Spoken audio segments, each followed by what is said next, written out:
ಸತ್ ಹೋಗಿರೋದು ಇರಿಂಚಾಲು ಕುಡ್ದ ಜಾನಿ ದುಬೈಗೆ ಹೋಗಿ ಬಿಸ್ನೆಸ್ ಮಾಡ್ತಿದ್ದಂತ ಒಬ್ಬ ಮಧ್ಯಮ ವರ್ಗದ ವ್ಯಕ್ತಿ.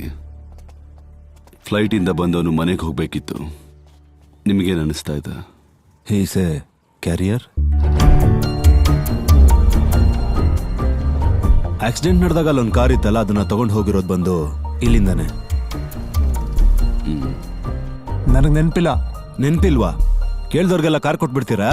ಹಾಗೆಲ್ಲ ಏನೂ ಇಲ್ಲ ಸರ್. ಟೆಸ್ಟ್ ಡ್ರೈವ್ ಅಂತ ಬಂದು ತಗೊಂಡೋದ್ರು, ಆಮೇಲೆ ಬರಲಿಲ್ಲ. ಪೊಲೀಸರಿಗೂ ಕಂಪ್ಲೇಂಟ್ ಕೊಟ್ಟಿದ್ದೀನಿ ನಾನು. ಆಮೇಲೆ ಸರ್, ನನಗೆ ತೊಂದರೆ ಕೊಡಬೇಡಿ, ನಾನೀ ಕೆಲಸ ಶುರು ಮಾಡಿ ತುಂಬ ವರ್ಷ ಆಯಿತು. ನಾನು ಈ ಕೆಲಸನ ಶುರು ಮಾಡಿ ತುಂಬಾ ದಿನ ಆಯಿತು. ಗಾಡಿಯಲ್ಲೇ ಎತ್ತಾಕಿ